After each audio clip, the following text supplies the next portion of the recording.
Now, Professor Heckman has dedicated his life to understanding the origin of major social and economic problems related to inequality, social mobility, discrimination, skill formation, and try to devise ways or strategies to address these problems. His research covers many areas, but the part that I find the most fascinating is his work on early childhood education and investment, especially how interdisciplinary his research is, drawing in work from economics, sociology, psychology, genetics, epidemiology, and neuroscience. Early childhood education is an area that I am interested in, and I know that there are many people in our Beloit community that are also very interested in and committed to, because they understand the importance of early childhood intervention and investment, precisely because they get to read the research of scholars such as Professor Heckman's. So we, meaning the campus community and the city of Beloit, are very fortunate to have Professor Heckman here with us tonight. We cannot wait to hear you speak. We cannot wait to learn from you. So Professor Heckman, please come. Well,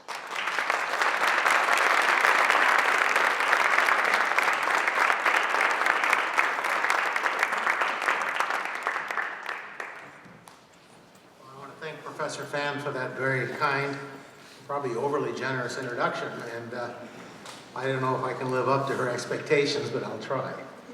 So I'm pleased to be here. Earlier she made the remark that I was unlikely to come here, but I think you didn't understand my background. I'm a liberal arts graduate myself, and I have great belief, and I actually like the liberal arts colleges of the Midwest. There's a long, strong tradition of knowledge and so forth. So I was very enthusiastic, and I was also enthusiastic by having Carolyn Heinrich here as well. That's an additional bonus, but I do strongly support liberal arts education. I think it's a very powerful influence. And as we talk about skills today, or tonight, I will discuss in some ways why the kind of approach to understanding skills, the approach with the skills that are taught here, are actually becoming even more relevant in the modern economy. So what I want to talk about today is something that at some level is kind of trivial. What I'm worried about is that for those of you who have been around the last 2 days, you'll have heard a lot of this already, but from other people. So I may just be reminding you of what you heard a couple of days ago, or last time, or this morning, or yesterday. But I will have a few new twists, and I will have some results that are surprising, and that may in fact be disquieting to some. But what I really want to talk about tonight is the power of skills, and understanding several things about skills. What they are. We use the term very loosely. Most people think about education. We use it as, or IQ, or something of the sort. And we come to understand there are many skills that are valuable, they can be produced, and we've come to understand much better about how we can foster those skills. And I think that's what modern understanding is giving us as we dig deeply into the process of human skill formation. So I want to show how many social problems, how many issues that arise can be reframed anyway, and I think thought about more constructively if we look at where skills play an important role and where other issues come in. So it helps us delineate how much of a problem of any of the social problems we have are skills-based problems and how much would be from other sources, other factors. So I think that always promotes understanding to think about the structure of where problems come from. A good policy is always made on the basis of understanding where the problems arise. So I will talk about this, and this is something we've talked about a lot, about the challenges that are facing many countries around the world. And at different levels and in different regions and to a different extent, these multiple problems of poverty, inequality, which is very different from poverty, and social immobility are extremely important and discussed, much discussed in many countries. So here I'm just showing you a graph that has made itself around the world. The late Alan Kruger coined this the Gatsby curve after the novel by F. Scott Fitzgerald, The Great Gatsby. But what he's really showing here is two facts which summarize the nature both of social mobility and of inequality. So if you look at the bottom, so-called the x-axis here on this diagram, you look at Gini coefficients and you can see that's a measure of inequality. This is a measure of inequality in family income. And this is a measure of inequality after taxes and transfers. So it's an inclusive measure. This, by the way, is not the measure that a lot of people are putting forth today in the public discussion. Like, for example, a lot of people have picked up on the work of Zuckman and Sayez, and they're not measuring it this way. They're actually measuring inequality before taxes and transfers, which is quite a misleading way. So anyway, we can see the countries vary a lot in terms of after-tax and transfer family income. So if you go to Latin America, countries like Brazil and Argentina, Peru are very unequal in terms of the family income. And if you go to Norway and to Finland, which I want to return to, the Nordic countries, you'll see that they have very low inequality. So that's the x-axis. But there's a graph here trying to summarize an empirical relationship. On the y-axis, the ordinate, I guess, if you use that terminology, that what you see is also something called the intergenerational elasticity. It's the coefficient beta in that equation. And it's the relationship between the child's income when the child is, say, an adult, maybe a young adult, and family income when the family is roughly the same age as the child. So maybe, say, mid to late 30s for the income of the father and family, not just the father. This is family income. And child income at roughly the same age. And what you'll see is the relationship is quite weak at the bottom. And again, where the inequality is low, it looks like the social mobility is high. The lower the value of that coefficient beta, the more social mobility is said to exist. And that means there's less and less of a relationship between the family income of the childhood and the child's income today. So beta equals 0 would be considered no link between generations. And beta getting very high, as it is again in Peru and Latin America, is suggesting strongly family origins play a powerful role. So the United States is up there, but by no means the most extreme. And we're kind of in a companion group with places like Italy and United Kingdom and so forth. So we're a little bit above those, but not much. In fact, we have a lower beta, more social mobility than countries like Italy, United Kingdom, and Switzerland. So those are facts to keep in mind. I want to come back to those facts. Now, the way that people have traditionally approached poverty and social mobility, and there's one that's coming back in terms of popular discussion, is to think about what sometimes is a little bit demeaning term, but it's something that appears in the Bible, and it appears in many places, alms to the poor. And what people mean by this, it means redistribution through the tax and transfer system. The Pope today is really talking about giving alms to the poor, rooting this in biblical precedents. So the idea is redistribute money from the top to the bottom, from the rich to the poor. And that's been a motive that's dominated a lot of discussions, and it dominates the political discussion today in the United States. All I would remind people, these ideas go through cycles. And I've unfortunately, or fortunately, lived through these cycles. I say unfortunately because I think we sometimes lose the lesson that we learned from previous cycles and start making the same mistakes, which I think we may be about to make. The Great Society really tried this idea, and it did reduce income inequality. It did substantially reduce the inequality among families by redistributing. And it basically did large cash transfers to individuals. There were other problems with those programs, but it did redistribute income to the poor. And it did reduce the Gini coefficient of the US population. And it also had another strategy, and then I'm going to come back to this because this is really important. It had what I would call a shotgun skill strategy. And that idea, which I think was a very optimistic idea of the 1960s, was that nobody was too old to benefit from additional skills. The job training for a 60-year-old unemployed steel worker and a 15-year-old prospective high school graduate, both were equally effective, or at least both should be considered. And the idea of a staged investment, where it was efficient to invest, hadn't really entered the discussion very well.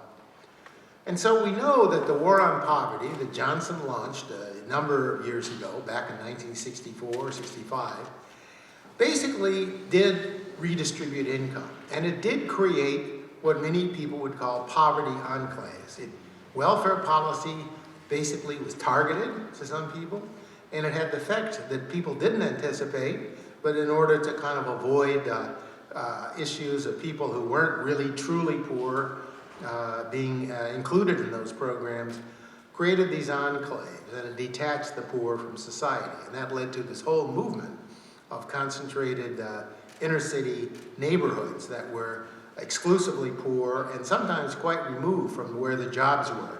And this is true not just in the US, but in Britain as well. But here I'll just give you a recent study that was done by James Ziliak and Hartley at the University of Kentucky Poverty Center. And what this shows, I probably will give too many numbers and figures, but I am an economist after all, so I at least have to appeal to my field somewhat.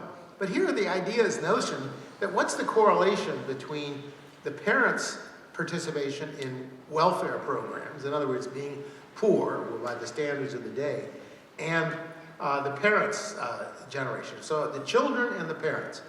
So what happened, if you can see the axis, like in the aftermath of the war on poverty, the correlation was there, about 0.10.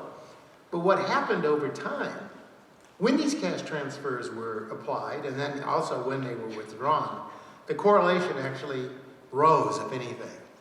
So there wasn't an elimination of this intergenerational effect. And of course, many people discussed what this was, concentrated poverty, the nature of welfare programs that discourage people from working. But there were a lot of issues, and a lot of reforms were made. But this is an unfortunate piece of data to have. All I'm asking you now, not to take up a policy position, but to look at the evidence. We'll come back and try to interpret it. Now, it's true that in the early days, a lot of these policies had strongly regressive components. And by that I mean that people who were earning money and were very poor would sometimes face tax rates of close to 100%. So if you were on AFDC, for example, or some welfare program, your money was taken away. And that money there was no incentive to work, in other words. That's changed now. In the last 15 or 20 years, policies are progressive. That's been ignored in recent discussions, but they are progressive. And so we go from what is like a minus 44% tax rate at the bottom to a much higher tax rate as you move up the income distribution. So we've at least eliminated that distortion. It hasn't changed, though, much that correlation we talked about. So what we've done since the war on poverty, we learned a lot. We still have a lot to learn, but we eliminated tax on the earnings for the poor. We incentivized work, and we basically looked at we've actually made the wealth tax and transfer system much more progressive than it was.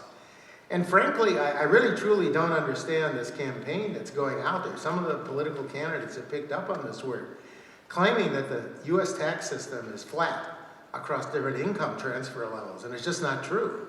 It's highly progressive as we move from the bottom to the top. And this actually has helped stimulate people to come back to work. But it's still the case that the idea of where we should invest, where in the life cycle we should invest, still hasn't been articulated as part of public policy. That is a continuing legacy of the war on poverty.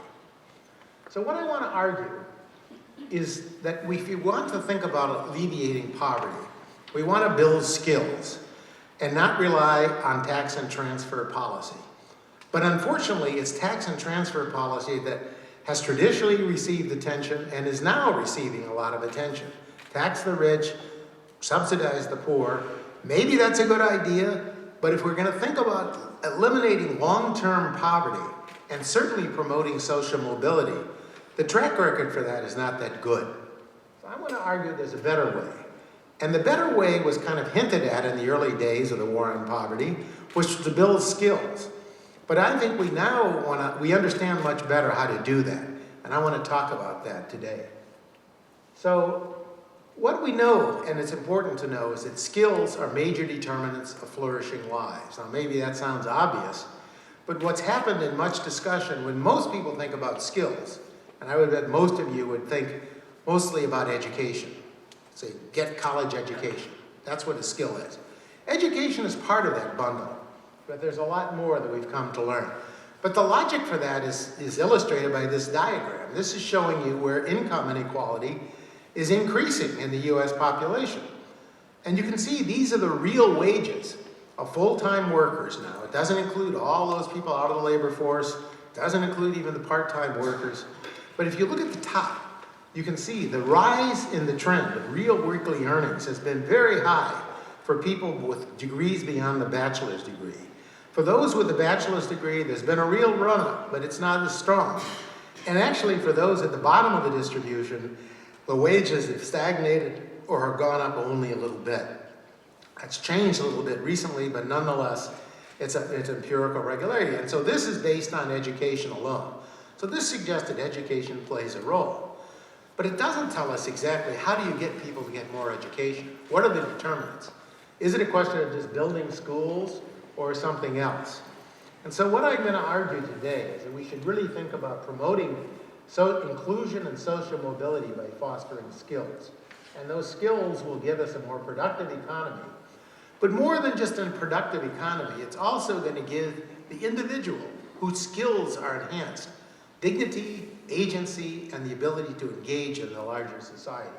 So instead of excluding people, taking them off to separate housing projects and the like, including people. So I'm going to argue we need a very comprehensive life cycle approach to building skills. By life cycle, I mean looking at it from birth to death, to understanding exactly where and when in the life cycle investments can be made and what kind of investments should be made. And a companion issue is what are the relevant skills that we should be measuring. That's going to turn out to be very, very important. And it has actually affected a lot of substantial policy debates, as I'll try to show you. So a proper understanding of the relevant skills is actually very, very useful.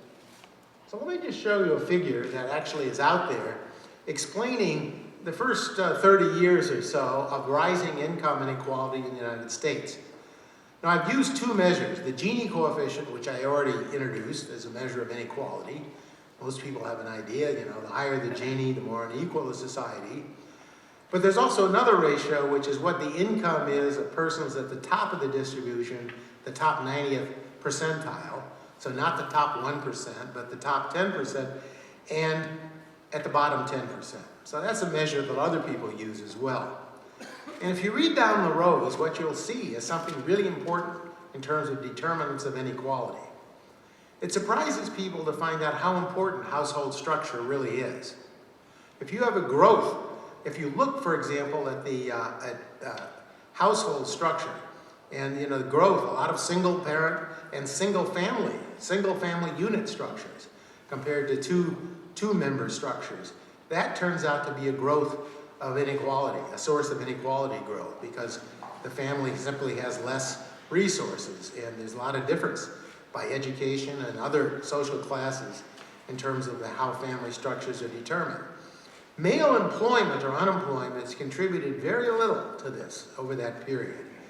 Male earnings inequality, namely that graph I showed you, top and bottom, that contributes a lot. That's why the emphasis has been on those skill premium, as they're called. Women's employment, as they enter the labor force and become more engaged, has been an equalizing force. That literally more women have entered, and households where there are two persons earning are lowering the aggregate level of inequality in the society. But there's also, for women and for men, earnings disparity. So this prominent growth, it's not as stark, but it's there. And then there's also another source that we normally don't think about, which is assortative mating. Highly educated people marry others highly educated people. And the stratification, if anything, has become stronger over time. And it's not just that they marry each other, they also live in different neighborhoods, they create different environments for themselves and their children. So I want to argue, how do we address these problems? And here we get to an important piece of social policy consideration. This is where you may violently disagree with me. But I would argue that the way we typically address social problems in this society, actually not just skill problems, but other problems as well, but here I'm going to focus on them, or at least problems that I would argue are related to skill deficits, is basically addressing them as they arise. So when somebody commits crime, we see a rise in the crime rate, we say, okay, let's hire more police, let's put more police on the street. If more people are getting ill, then we basically hire more doctors, build healthcare facilities have screening. I'm not saying those ideas are bad, but we typically think about these as sort of one problem at a time. So just an example, we have this fragmented discussion, sort of looking at each of these problems. Here's some of the topics that are fragmented. So, we want to induce employment. We have more job training program, EITC programs, for example, we talked about today. And if you go through, all of this makes perfect sense, right? And this is the way policy is constructed.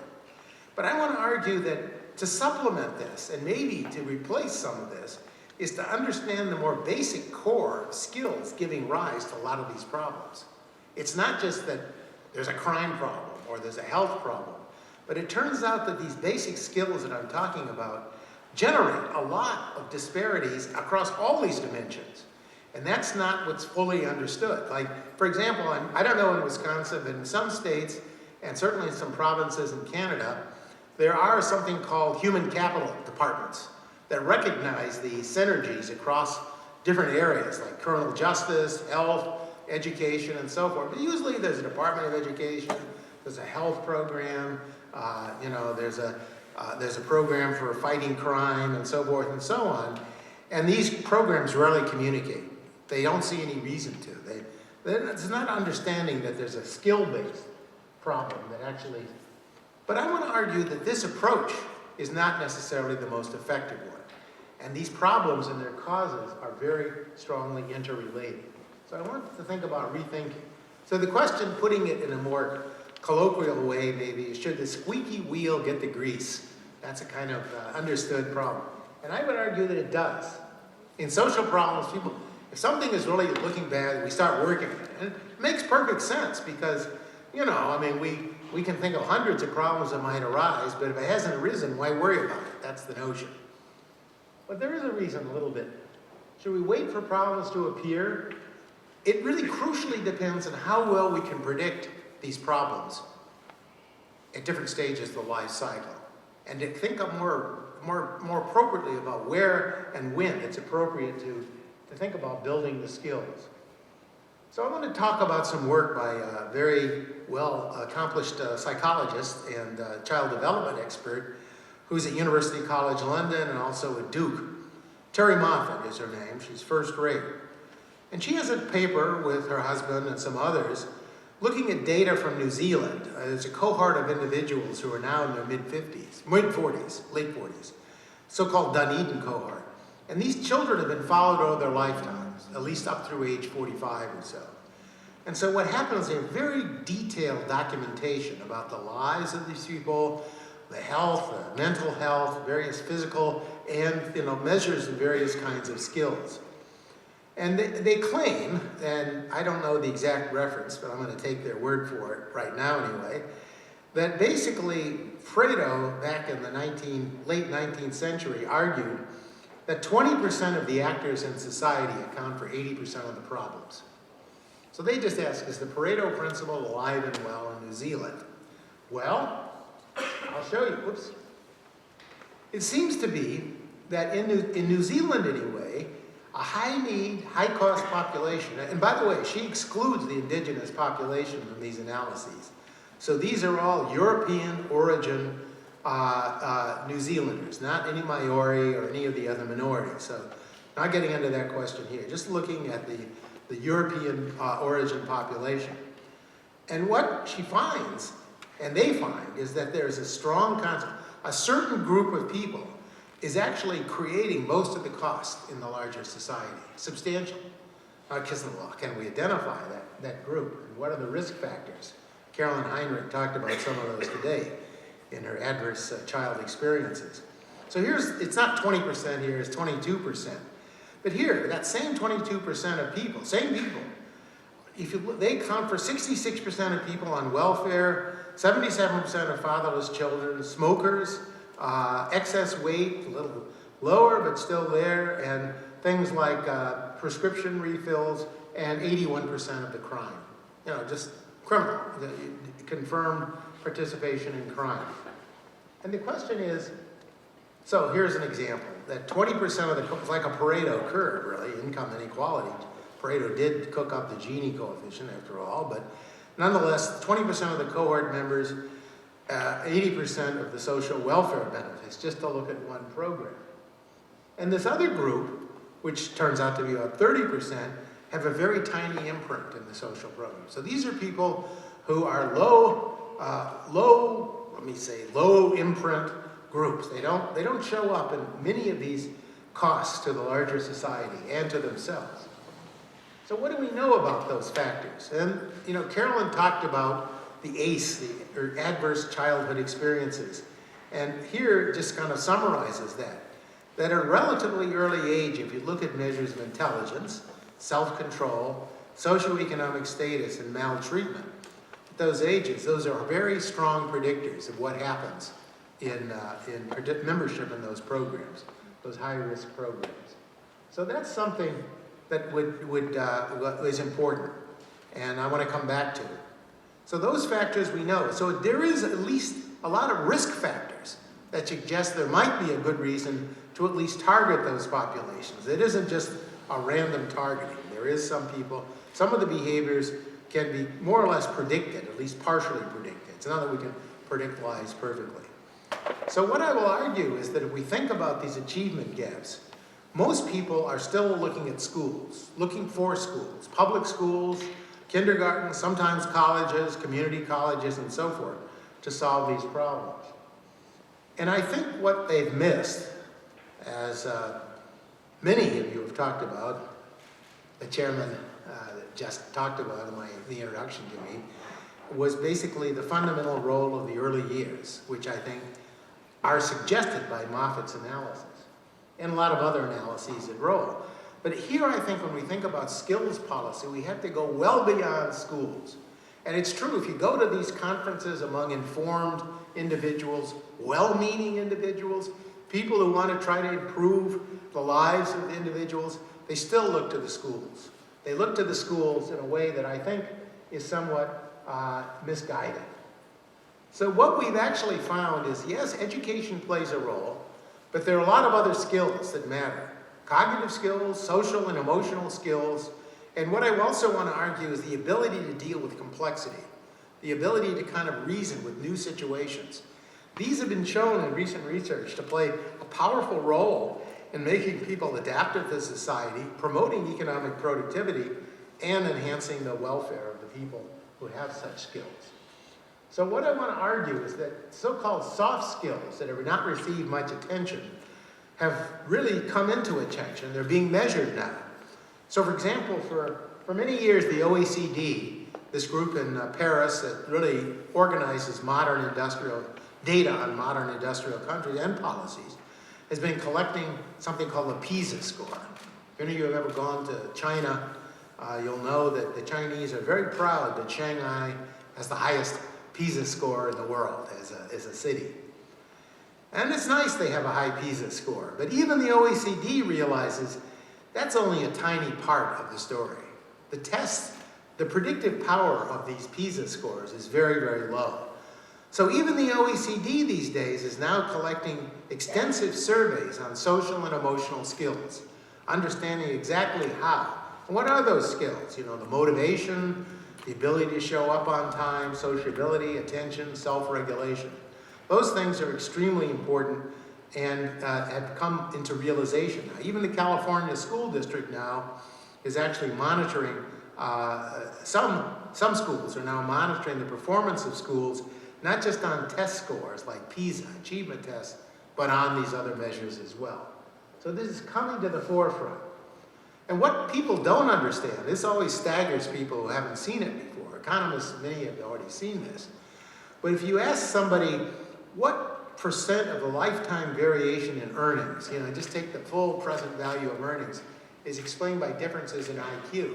Well, it's much smaller. Most people will say 50%, 80%, 30%. It's about 4 to 5%. I mean, it's there, it plays a role. If you're really dumb, you're not going to do as well as if you're smart, but it's not the whole story. And the point is that some of these other factors play powerful roles. And we see these associations. There have been a lot of associations on how these social and cognitive skills are reducing, except that whole bundle of social problems I talked about earlier. So these things are important, and there is at least an empirical association here. So the question is, what should we do about it, and what's an effective way? Now, these are basically the principal outputs of successful schools and families, the social emotional skills as well as the intellectual, the cognitive skills. But the questions are, where do we produce these skills? And here's where the modern understanding has come. We've had long, extensive studies, longitudinal data that follow people over their lifetime. We've been able, like in the Dunedin study, but many other studies like this, where we can look how skills develop, and we can look at how environments are related to skills. And we've come to understand that even when a child is in the womb, long before the child's born, that the kind of insults that the mother might give to the child play a very important role. Fetal alcohol syndrome is a deadly condition to have. Carolyn was talking about AIDS that children would get. They'd be addicted to opioids. It would be another condition that she was talking about. So literally, we understand that the children, so these children she was describing earlier today, literally were addicted. They were born addicts because the mother was born addicts. They were getting the blood supply and the placenta, everything from the mother. So we need to understand, and this is something that just wasn't understood. Most people in the US, most policy tends to think that the first few years of a child's life are somewhat important, but they're more or less the province of the family, and we'll leave it to the family. But that's another point that I want to make, that the family itself, the kind of traditional family life that many of you may think is prevalent, has really changed a lot in American society. And the kind of environments that children have are fundamentally compromised. But here's a graph I think is very important for you to take a look at in terms of changing your thoughts about this. What this is, these are achievement test scores, PISA-like scores. So I'm telling you not to look at it. I'll look at those because everybody does look at that, so I'll show you that. I can do other measures as well to get a similar story. So we know that those test scores when kids are applying to college, say at 18, play a pretty important role. And so kids, so the very high score, very low score, notice that at 18, children born to mothers who are college graduates or above have relatively high scores. If you go down to mothers with some college, then high school graduates, and then high school dropouts, the scores keep getting down. So that's an important empirical regularity. But the most important thing about this graph, two things really are important about this graph, is that those gaps that are there at 18 are there more or less at age 5, before children even enter school. And actually, for all practical purposes, they're there at age 3. And before that, we really can't measure these gaps very well, these skills that well. The other part is that these are American data. And so we know that children from different kinds of educational backgrounds are going to schools, very different kinds of schools and neighborhoods. So children on the top part, with mothers who are highly educated, their children generally are going to better schools. It's just the way sorting works in the American society. And so what's happening, I'm not saying schools don't matter, but the popular belief that schools are the source of achievement gaps just isn't true. And the inequality in schools isn't true. And this was found by Coleman and the Coleman Report 50 years ago, and it's been found repeatedly that family structure plays a far more powerful role than schools, even though everybody focuses on schools. And I think, I'm not saying schools aren't valuable, you learn a lot from schools and so forth, but the way that parents support schools, sending kids who are qualified, who are motivated, who have been taught basic skills before they go to school, that's a huge role in supporting the child in school. And that's something we ignore. So people look to the school system and so forth.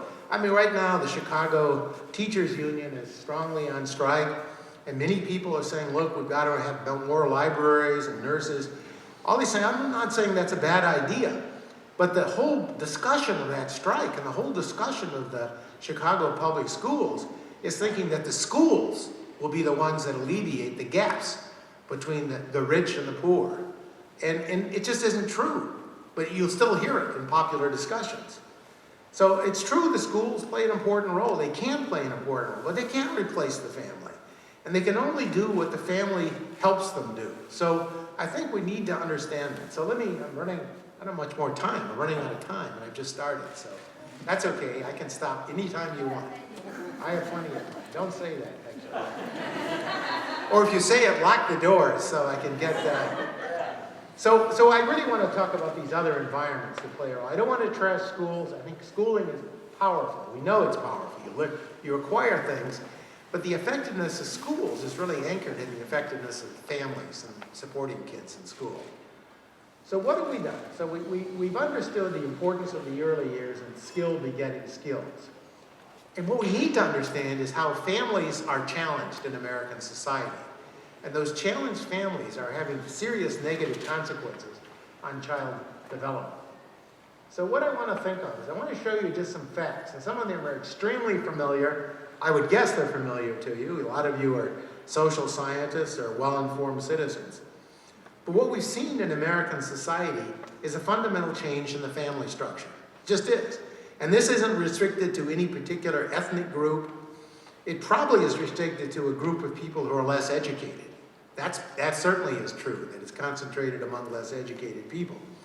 But what you see is between 1976 and 2016, children under 18 living with a single parent, okay? That's all children under 18 living with a single parent. That proportion has grown. That's the top graph. Never married. But never married is a group of people where the children have never had a father present. They've never had an intact family. Usually those are divided families, families in which the child, and what that shows up as, a lot of these single parent families, the mother is the sole earner generally, and she's less educated typically, and so the financial resources available to her are substantially lower than in two-parent families. So that's one issue. Divorce has gone up, but not much of a trend. Separation, widow, none of these other factors are irrelevant. So this is important. People don't like to admit it because they don't want to think about family policy as part of a skill policy or a schooling policy. But this is actually what's causing or helping to cause some of the problems in the society. And we know that the number of births to unmarried women across all ethnic groups has now reached a stage recently close to 40%. And many of those births go on to being unmarried over their, without two parents and without a lot of resources over their remaining lives. So children are now facing a different environment. I mean, it's true that over time the women are more educated. So if you think of education as a factor, it's certainly gone up. But it's also true that income inequality has gone up as well. And so what do we know about these families, these different families? And there's a famous study done 25 years ago, now 20 years ago, 25 I guess, which is done by Hart and Risley, two development psychologists in Kansas. But it's been replicated repeatedly, not just in the US, but in other countries, certainly in this country as well, Anne Fernald at Stanford, for example. And so what you find is the environments that these children are growing up in are fundamentally different in terms of the nature of the verbal environment they're experiencing and the nature of the interaction with the parent. So among children, welfare children, you can call them that, those are typically single parent families, low education of the mother, and so forth. The average number of words heard in an hour is like 600. For somebody from a profession, say highly educated, it's more than 2,000. So it's about not quite 4 times, but 3.5 times more words per hour. And it's not just words, it's the nature of the parent-child interaction, which we again talked about here in the symposium. So the nature, so this accumulates. So there's a new project out by Dana Susskind, but what she's doing is just multiplying this over the first 5 years of a child life. She talks about the 30 million word gap. Check your math, you'll see you'll get 30 million words if you multiply out this table. But that's not what I'm going to do. But there are other measures as well. And here's what people say, worry about income inequality, but it is the case. Now the top income quintile consists of people who are high earners, more highly educated, and many more are two-parent families. So it's this combination of factors, not just education. And so what you see, and this is a study that Duncan and Renane put out a few years ago, very interesting study. So you can see that between 72 and the late 2000s, that the growth in the amount of money spent on children, that would include tuition, lessons, music lessons, a lot of other things you spend on children. It went up tremendously in that period. It doubled for sure, more than doubled. If you look at kids at the bottom, you can see that it's barely changed. And so it's again where income inequality is playing a role. I don't want to argue it doesn't play a role, but it's also connected with family structure, and it's really something that we need to think about in a really serious way when you think about enrichment. And I think, when I said it now, and it's been said repeatedly throughout this symposium, that we have these family environments matter. They're associated with child outcomes.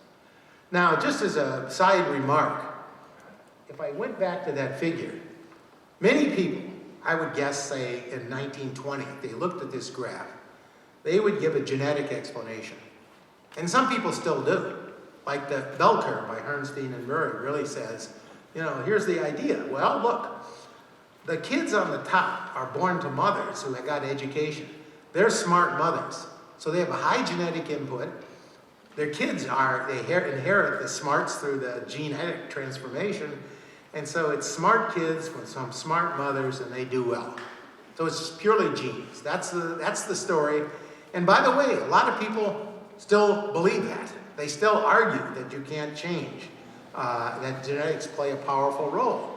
That was even true by some of the advisors in the Obama White House. I won't mention names, but some people who were, quote, influential economists. They were tossed out later, but the fact of the matter was, and not because of this, but the fact of the matter is that's a prevalent, it's a persistent idea. And what I'm going to do is, I'm giving these ideas. I know that's kind of rubbing against the raw flesh. But the reason why I want to give it is because we confront these issues by understanding them. We really look at data. We try not to just say that's terrible. It is a terrible argument, but why is it a terrible argument? And I'll try to show you why.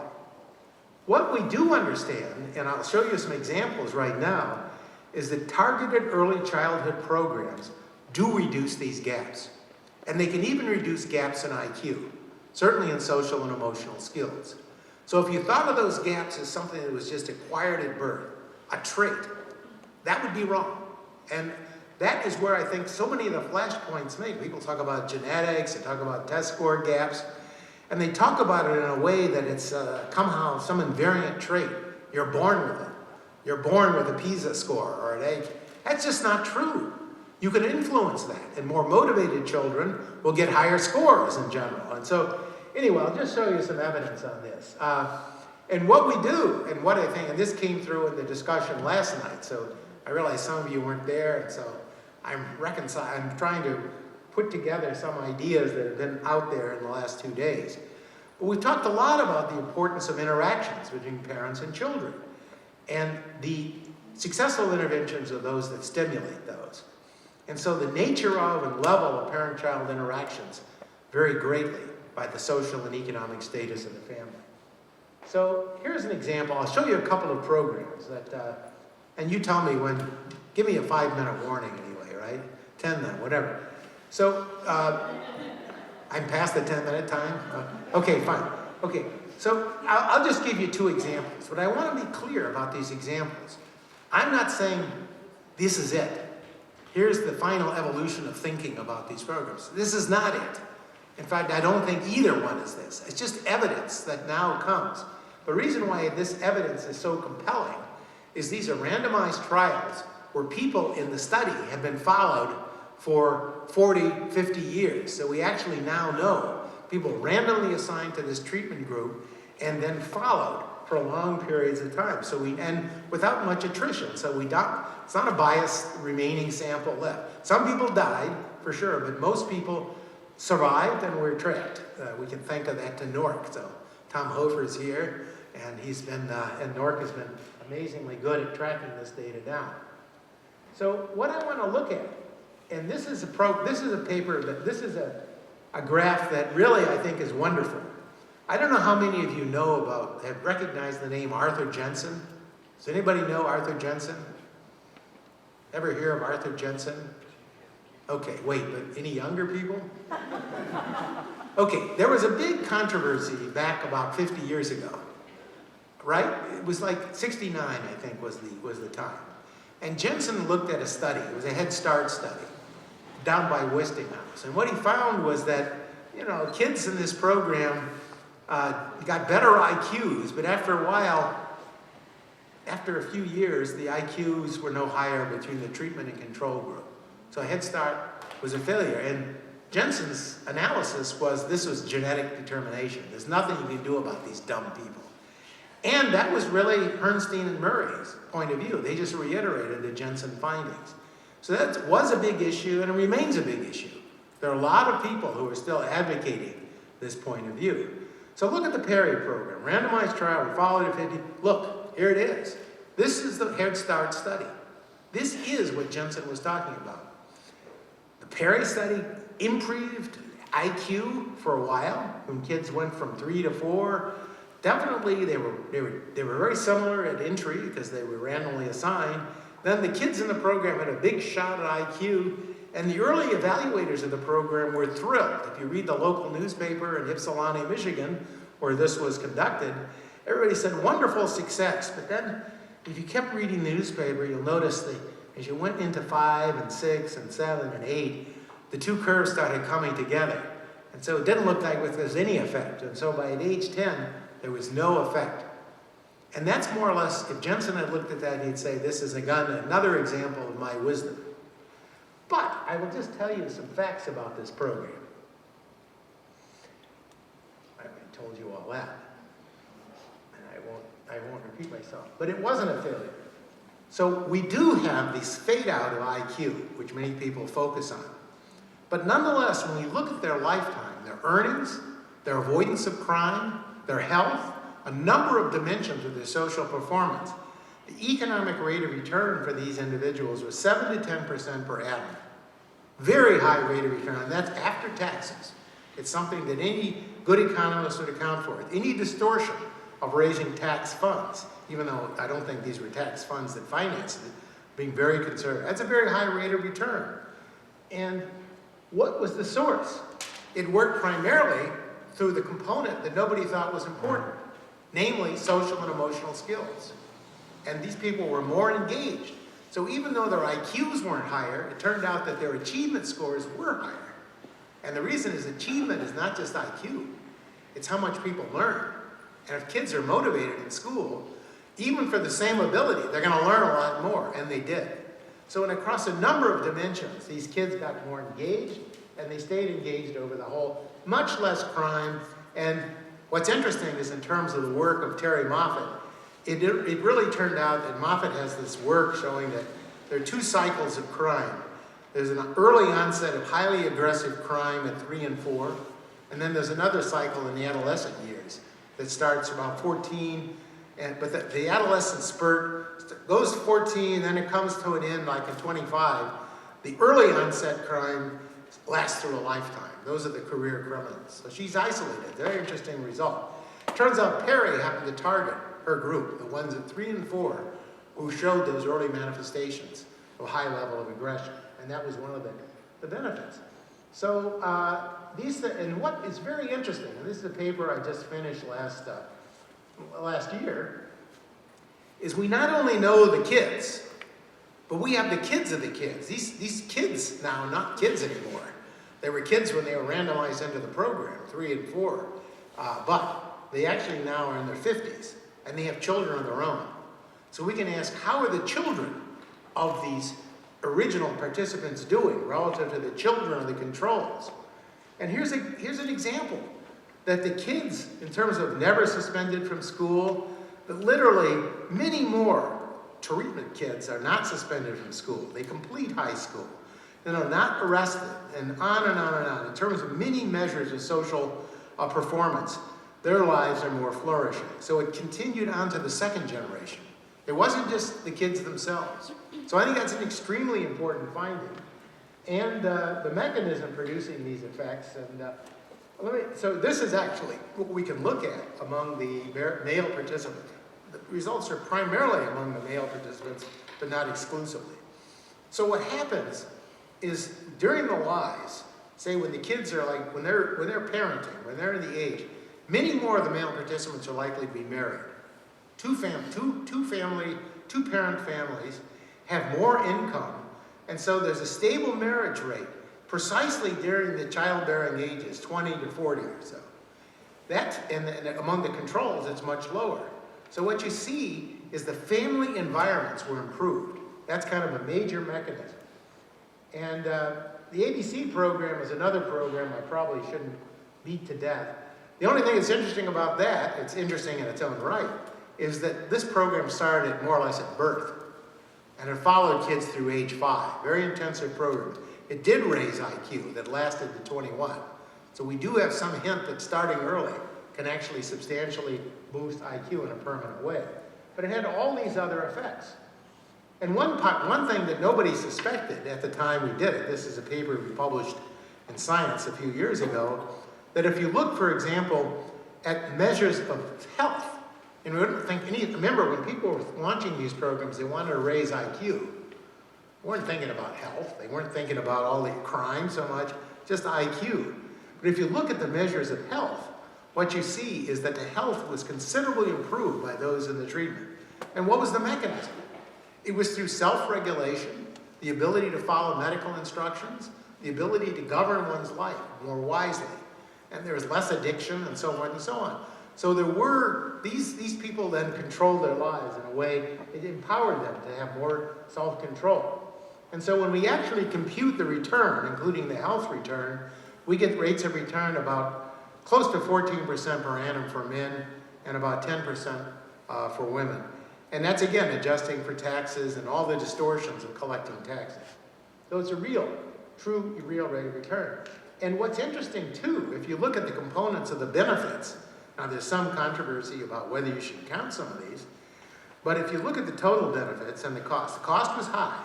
It was like $80,000 for the first 5 years of the program, a lot of money. But the benefits were in the hundreds of thousands of dollars, all discounted. And one component that actually was very significant was it was full-day childcare. So what it provided was an opportunity for the women, the mothers, to actually go to work and also to finish school. And so that by itself had an additional component, which is, this is also, I mean, in the 2016 campaign, a lot of the discussions, people think about child care here and child development there. They're intimately related, and this case shows that one of the big benefits was enhanced income for the women. So again, and tell me when to stop. I can go on too long here. But literally, when you start looking at what went on, and this is something I'm deeply interested in, we talked about last night, that if you actually now, we can measure the way parents and children are interacting. And so what we can get is parental response, belief in the importance of parenting. The treatment group in general had a stronger belief in the importance of parenting, just 1 year out. And then if you go out later and look at the warmth of the parents in the treatment group, it generally shifted out more than for the control group. And if we look at whether the parents were authoritarian, what we find, which is generally considered undesirable, they're not. They're authoritative, but not authoritarian. And so generally what we found was that the nature of the parent-child interactions are very important. And so this is something that I think tells us an important guide to the future. I can't really go on too long, but this notion, if we see how these programs were improved, the home visiting program component, the way that the parent-child interaction was improved, I think was the key. And so it turns out there was a natural experiment, if you want to call it that, a program that all these other programs targeted many aspects, Kids had a nurse there, they did this, lots of different things going on in the programs. Center care and on and on and on. Here, these programs that I'm talking about now were programs where parents were visited, like at most 1 hour a week, by visitors who were no more educated than they were. No PhDs, no BAs, nothing. I mean, in the less developed settings where they occur, they're literally women living in the village where they're visiting the homes of other women. They're just trained how to make, and what are they trained to do? Teach the mother how to interact with the child. And what happened? So I'll show you one instance. There's a study in Jamaica, which is the prototype for this. So all it does is foster interaction. That's it. That's a beautiful part. You're isolating one component of these early interventions. And what happened, we again ran a randomized trial, analyzed this data. We're running a version of it now in China, and many versions have been implemented around the world, or being implemented around the world.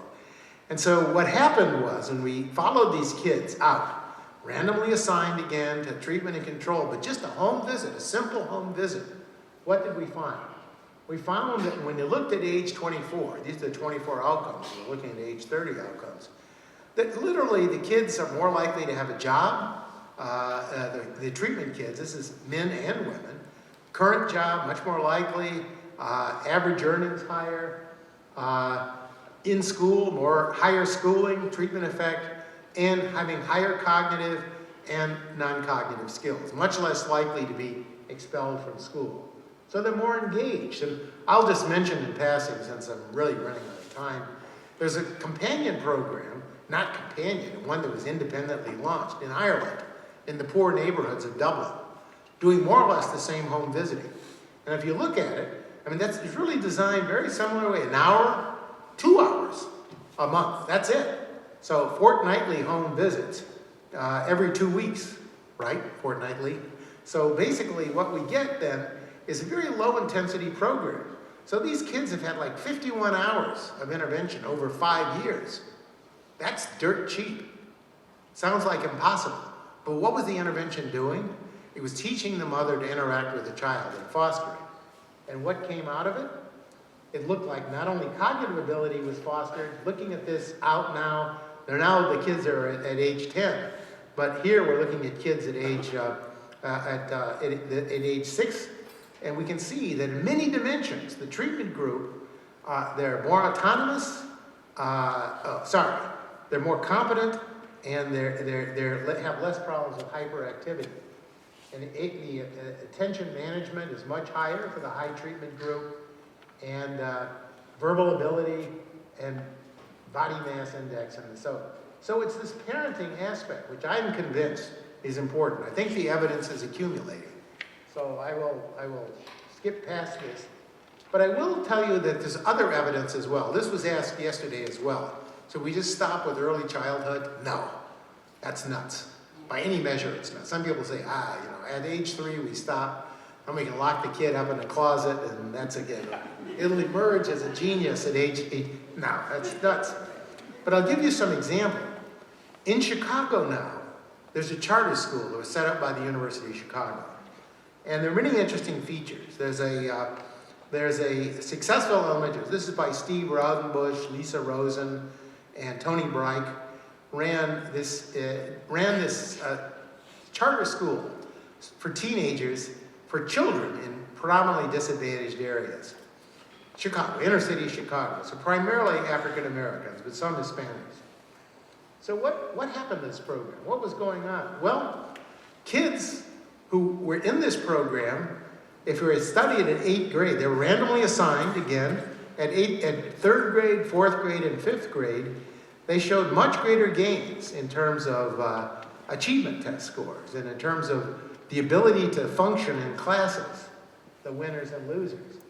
And if you look at things like just looking at achievement tests alone, those who are in those programs, and what was the ingredient of those programs? What they took is they took kids at age 4, and every kid, whoops, I'll let it go.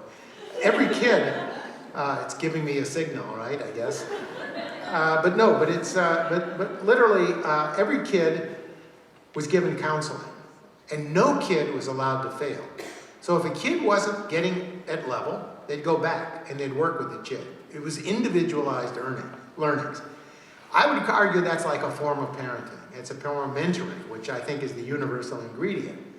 And so as a result, these kids who came from very severely disadvantaged backgrounds were catching up with their peers in that class. They were actually way ahead. And the losers who didn't get that stimulation and mentoring. So I think what we consider, well, I already talked about Moffat and her criminal study. So I would argue that what we understand, and we heard this last night from another speaker, that the adolescent years are targets of opportunity. we're forming a certain prefrontal cortex which does guide regulatory decision making, and we can actually help shape skills way later, but through mentoring and judgment. So the theme here is this notion about skill dynamics, that these skills interact with each other. So more motivated children are going to learn more and actually will take care, and if they have more self-control, will take care of their bodies. Healthier kids will develop more cognitive skill and also stronger social-emotional skills.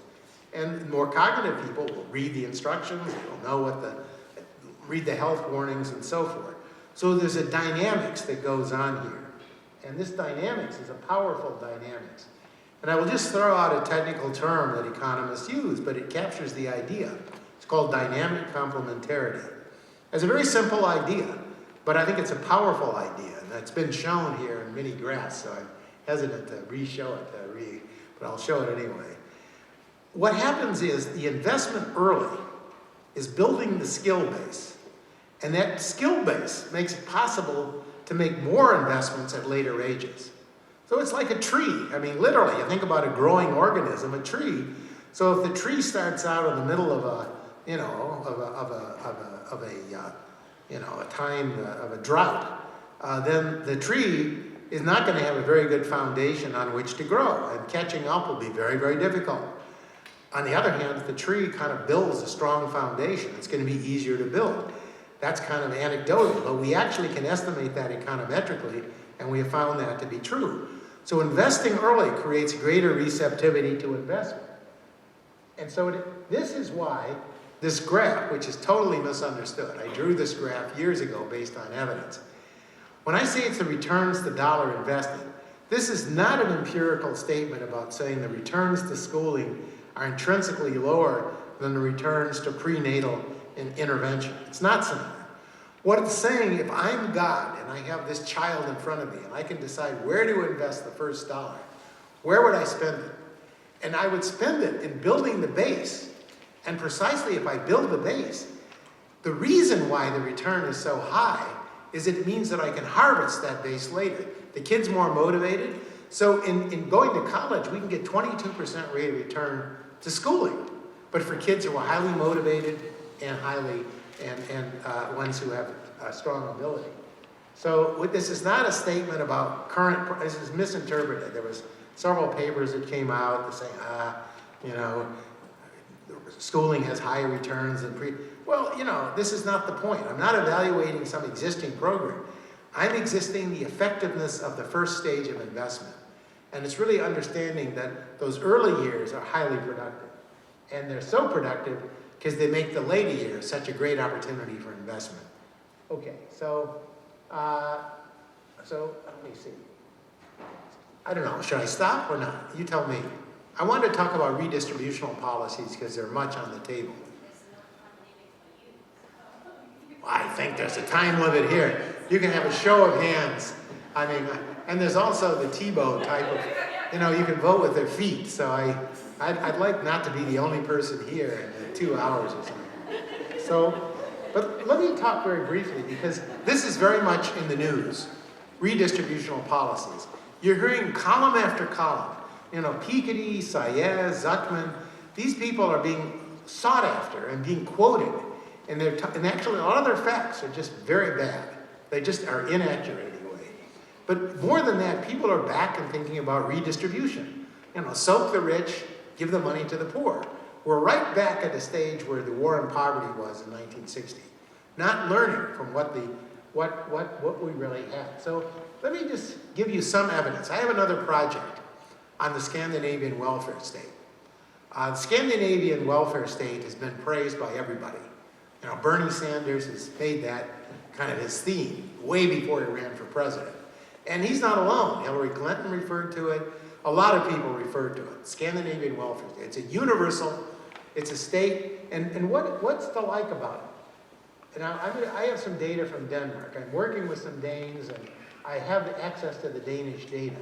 The one thing that's wonderful about Danish data is that you have complete registers on the lives of people, from the time of birth to the date of death. You have their health records, their employment records, their schooling records.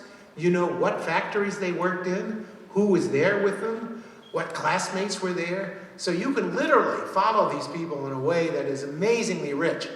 Now, in an American context, I can imagine certain congressmen might be very unhappy with the capacity to do that. And the scope for abuse is high. So you have to be sworn in, and you definitely, not, so far nobody's abused it. Although in Sweden, people did abuse a comparable arrangement. But one thing I just want to point out is that I showed you in my graph, remember? Sweden has a very low income inequality, the Gini coefficient, after tax and transfers. And it also has a very high social mobility. Remember, if you look down, it was way down at the bottom, despite the origin. And so, I've done it, I've repeated this figure. So in circle is where the Scandinavian countries are, and here's where the United States is. So here it is, and people say, look, we're very unequal. But let me tell you something else that's interesting. If you ask, how related is the education of the parent to the education of the child? Then in Denmark, it's about the same as it is in the US. The US is, so wait a minute, something is strange. Income, it looks like income inequality is reduced, but at the same time, the transmission of skills across generations, it hasn't changed much. And what's amazing about this is that, of course, and this is what's much remarked about, Denmark has universal pre-K, and it really is universal. You can go up to the north of Jutland, in some of the poorest areas, and you'll find high-quality pre-Ks. All teachers get the same salary. So there's no issue about that. More or less common expenditure in every district. It's coming from the center. And there's no apparent disparity in the quality of schooling across regions. And there's free tuition. And there's universal access to high-quality health care. Everybody has access to health care. So this sounds good. In fact, this is what people who, sometimes identify as democratic socialists say, this is truly the Garden of Eden. So look, a lot of books have been written about this. And yet, we can still see a tremendous amount of inequality. And so, let me show you. I showed you those gaps in, the test scores and so forth. I could have shown you comparable gaps by mother's education. I'm showing you gaps by mother's education from the current data from Denmark. And so what you see is the green is the highly educated mother, the red is the educated, is the sort of medium educated mother, high school graduate, and the bottom is like a high school dropout. And there are plenty of them in Denmark. And they're not just immigrants. I'm not looking only at the recent immigrant population, which has real difficulties because of language and so forth. So I'm not going to look at that. That's a whole separate question. It's not tied up with the immigration question. If you look, for example, at the self-regulation score, you again see these big gaps that appear. And remember, they have access to all the common services that everybody says should be made universal. They are universal. Here it is, folks. This is the vision come to life. If you look at the test scores, like I was showing you earlier, the comparable part in Denmark is showing big gaps between the affluent and the less affluent. If you look at all these other dimensions, crime convictions, years of education, and actually, how many people are alive at age 60? The gaps are there. So wait a minute, very odd. How can this be? The programs have been equalized, but nonetheless, the outcomes are not equalized. So what's wrong? If this is policy is ineffective? Well, I want to argue that, and we are arguing now in this project, that Denmark is a laboratory for understanding inequality. Equality in expenditure, advantages, universal access. But in social science, there's this idea. You probably all heard of it, called the Matthew effect. Have you heard of it? Yeah, what is it then? Okay. Anyway, it comes from a quote in the Bible. I think it's in the book of Matthew in the New Testament, but it's basically saying to those who have more is given. That's the thrust. And so what is going on? It turns out, both in the United States and in Germany and in Denmark, that family advantage still plays a powerful role. And it's not just that. What happens is that there's sorting going on. What you haven't regulated in the market is the ability of people to sort with each other. So here's the segregation, income segregation pattern in the US that many people have talked about. And this is just how many people are living close to each other. This index is a measure of how similar you are in terms of your income.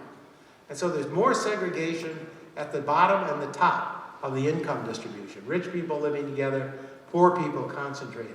And if anything, that's increased in the United States. Many people have talked about that.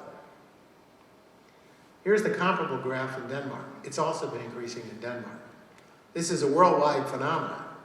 And so again, what's going on? I would argue that, and literally it turns out that school teacher pay is exactly the same. But we can look at that more subtly. We can actually, because we know the test scores of the teachers, what we find is even though the pay is the same, the better teachers in terms of their test score performance in college are sorting into the better districts, the more affluent districts. There's a sorting process. So, you know, these kids who are highly motivated, have supporting families, are a lot easier to teach, less challenging, probably a lot more satisfying to teach. And so there's a huge amount of sorting going on. And so I think really understanding it. And so what went on? How is that income inequality reduced? Well, it was reduced primarily through the tax and transfer system. Denmark has very high taxes. But the negative of that is that it had very strong negative impact, incentives to acquire skills. So if you look, for example, at the returns to skills in the OECD countries that people complain are so unequal, the returns are much higher in the US and Germany and other European countries, much lower in the Scandinavian countries, because the tax rates are so high, much discussed. They've tried to reform it, and so what that means is if you have a very low return to an investment, you don't make the investment. That's just basic economics. So this is going on. So yeah, you're getting basically taxes, but it's all coming, it's not before tax and transfer income, it's after tax and transfer income. And the lower IGE is on after tax and transfer income. And so, and literally the Gini coefficient is on after tax and transfer. If you look at the Gini coefficient before tax and transfer income, it is lower somewhat in Denmark, but not that much lower than it is in the US. And so the basic skill level is there. It's just that for the same skills, you get basically. So anyway, that's so I think maybe I should stop, right? I had one last very controversial set of slides, so maybe I'll just skip past it. Unless people want to hear it. Nah, I mean, I don't know if you do want to hear it, actually. I maybe run out on a rail. So, should I stop? Okay, I'll skip over it very quickly. But this is something that's very much discussed. And this is something I strongly think is important to bring into the discussion. Now, we know that gaps by race and ethnicity are huge. They're topics that are dominating the discussion. We have riots. We have a lot of people who feel a lot of injustice and discrimination. And I'm not denying there isn't injustice and discrimination. But I want to bring on the table things that have become almost taboo in discussing some of these gaps. And that's, again, the role of skills. There are real skill gaps. Now, I'm going to argue that there's no discrimination. Not at all. But what I want to argue is that, in fact, there are important gaps in skills. And denying that is really a serious, I think, seriously distorts American public policy. I heard about a story. I don't know if it's true. It was a newspaper story, so, you know, nobody believes the newspapers anymore. But a couple of years ago, there was a science fair in California. And some kid from, I don't know, the district, there was some kid entered the science fair, I think Westinghouse Science Fair, whatever. And this kid had a graph, a set of graphs about gaps in test scores across different racial and ethnic groups. And he found, which many people have found, that gaps in African Americans, between African Americans and whites. And he was removed from this. He couldn't reveal, he couldn't allow his exhibit. He was taken off and censured for discussing it. And I think that's been the discussion recently. I've heard a lot of college demonstrations, and maybe I'll provoke one by getting into this subject. This is why I was happy to stop, but I'll go ahead and hang myself. So I think we need to understand the problem before we solve it. And I think it's very, very important that we have this long-standing problem. This goes back to Lyndon Johnson, keep going back to the war on poverty. But Johnson made another famous set of discussions. He launched affirmative action. He said, look, you just can't, he did the Civil Rights Bill, which had a profound effect on elevating African American status. It had a profound effect, and a lot of people have shown it. I worked on that as well. But if you'll notice the last couple lines of this quote, he's saying, look, you can free people, but if they're not equal in some sense, you don't start under equal initial conditions, this freedom and this opportunity is just a waste of time because you're not giving them equality at the starting gate. But you'll notice that what he talks about is we seek not freedom, but opportunity. Not just legal equity, but in human ability. We're talking about skill again. Johnson was talking about skill, at least I interpret this. So let me just get to that question, which I think it's, and so there are many gaps in American society, gaps by gender, by race, across different ethnicities, and so forth. It's measured in many different ways, too. Achievement test scores, earnings, employment, and income. Gaps in incarceration. And they're real. There's no question that those are real. But what I want to argue, and this is where I'll probably get driven off the stage, and I want to be careful in what this says, because this is well known, it's well documented inside rigorous labor economics. This is not a racist statement.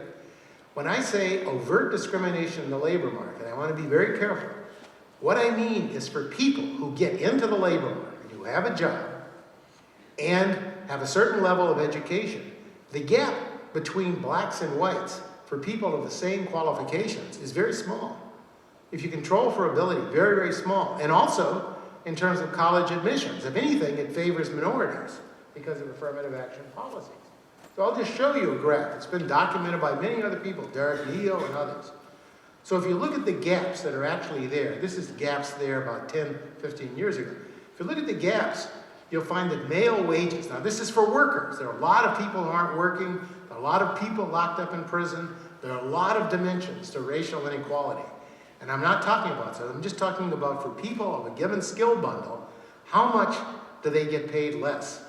And so if you adjust for these cognitive, these social, emotional skills in education, what you find is the gap. 29% in the raw data, when you adjust for those skills, it's 7%. So it's there is one. If you look at Hispanics, it actually goes from a negative 14% to a positive 2%. If you look at women, for both blacks and Hispanics, the adjustment takes it above the average. So this is at least saying there isn't much discrimination. Except maybe, if the black score there unadjusted, there could be some discrimination there, but many would argue the discrimination takes place elsewhere in the labor market before they get to it. Now, if you look at college entry proportions, which have been receiving a lot of attention, you see that the actual gap in the mid-90s was like 12% favoring whites over blacks, and Hispanic whites 14 percentage points. Big gap. But if you look at the adjusted gaps, they're actually favoring blacks, and they're favoring Hispanics. And this comes as no surprise to most universities that have been pushing since the time Johnson was announcing his Howard University lecture, which I gave you a quote from, about promoting affirmative action. And so these are facts. I mean, these are facts.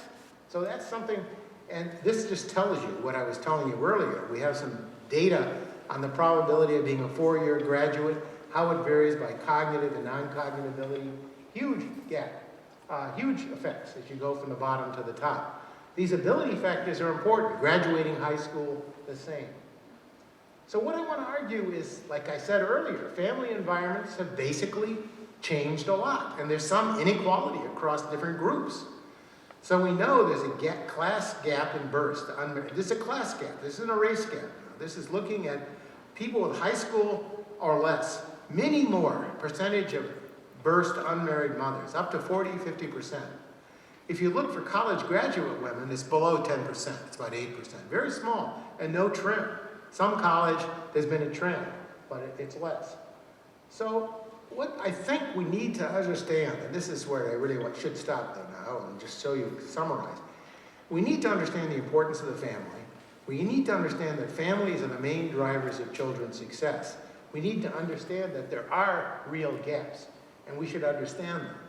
So long ago, and these are vilified documents, Coleman showed long ago in his famous Coleman report that the differences among school test scores was not due to the resources of the school. It was actually due to the family background differences of the children. That was found 50 years ago, and I think it's been found repeatedly in many subsequent studies. And gaps are then more dependent on what goes on in the family. And we saw already that a lot of American families are in trouble. And Wilson and others. So here's the ability gap. This is something very disquieting to many people. This would get me expelled from a science fair in California. So I'm not entering one, so I don't feel too much threat. But this literally is a gap. Now, so what would be an even Steven thing would be if all these bars were basically level. So this is saying 10%, at the bottom 10% of blacks, this is in a white distribution. The bottom 10% has about 45%, bottom 10% of whites, about 45% of the blacks would occupy that distribution.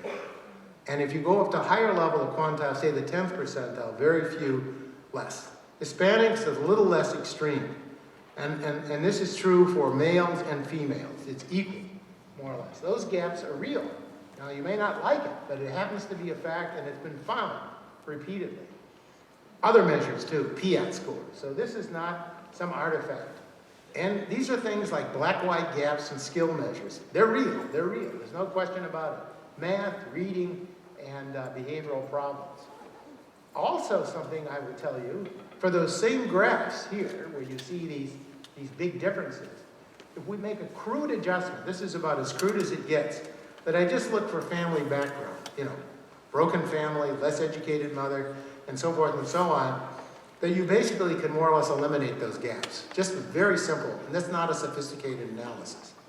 So what that means is this kind of supports the idea that this makes an important thing. And secondly, I will, again, I'm really going out on some big issues here, so I hope I can, I guess there's an exit here, there's a horse I can get on and ride out of town before I'm tarred and feathered. There's another issue which I think is harmful. I really think it's harmful. So I think there's a language, there's a whole discussion that's emerged saying that these things aren't real. They're not real because there's something called the stereotype threat. You've heard about that? No, the argument is that when an African American or a woman takes a test and she somehow thinks that this is going to represent her group or the person's race or ethnic group, that they choke on the test. They really don't perform as well. And there's some evidence on it, but it's really second order. If you look at it, look, the gap in SAT tests at Stanford, for example, is enormous. And if you do the stereotype adjustment, a tiny fraction of that gap goes away in terms of test score. So these are facts. Unfortunately, it's just not important. But people seize on it because they want to say there isn't a problem. And I think that however much you dislike it, and I dislike it as much as anybody in this room, I think we got to admit that there's a problem there and do something about it. And that's really all I'm asking people to do. So I think we can see huge gaps in family. So I'm just repeating kind of what we saw before, but for blacks and whites, it's more or less the same gap. And if you look at measures of parental investment, cognitive stimulation for males and females, looking at things like emotional support, we do see inequality across these, and a lot of it is related to the family environments of these children, which are powerful producers of these investments, material goods and the like. So I would argue, we've already talked about the gaps, so let me just summarize. I will stop now, right? And I'm happy to talk to questions about it. I know that people, I got into something that was kind of raw nerve issue. But I feel we're here in an academic environment, although I know that some people have been run out on a rail saying just these kinds of things. But I think I wanted you to take away the notion that skills really matter. Skill gaps by family background are real. They're substantial gaps. They can be addressed by intervention, and that's something that just doesn't get said. So we do see gaps, but there's nothing permanent or fatal about it. We can even remedy family environments. These are things that social action can take place. It's not a question of saying, this is like genetic. So it's that genetic, I think so much of the anger comes because people think these are genetic differences. They're not. Families are very important, and we need to think about that and think about family policy. So normally we think about skills, we think about schools. Here I'm suggesting we think about families, we think about the full environments that give rise. And then I think we should also think about the multiplicity of skills that matter. Cognitive, social, and emotional skills. And most recently, and I'll stop with this, what people have found is the highest rate of return has been not just a cognitive or non-cognitive skill. If anything, there's a decline for pure smarts. What's most important is the ability to solve problems, the ability to recognize, distill, break down. And so it's now called complexity, the ability to deal with complexity. And this is really thinking big and sort of scoping out the problem and then addressing it, breaking it into manageable parts. But thinking it holistically, which I think liberal arts colleges are very good at teaching children to do. So, but I do think, I would like to conclude that I think these are very important questions, and I do think that American public policy discussion is kind of frozen into a set of issues which are truly misleading. And they don't advance the dialogue because people get totally inflamed to say, oh, there's a test score gap. That means everybody's permanently inferior. That's just not true. And you can actually look, if you look what Wilson wrote, William Julius Wilson at Harvard, written a lot on this, is that a lot of the inequality is by class. It's not by race. And so it turns out a lot of poor blacks especially, have a lot of issues in terms of resources available to them. But those resources can be augmented and can be supported, and I've suggested some ways. So I would just plead for honest discussions. I mean, I'm an academic, and I'm pretty sure that most of you want that, at least the younger ones. I hope you do anyway. So that's all I have to say. Thank you very much.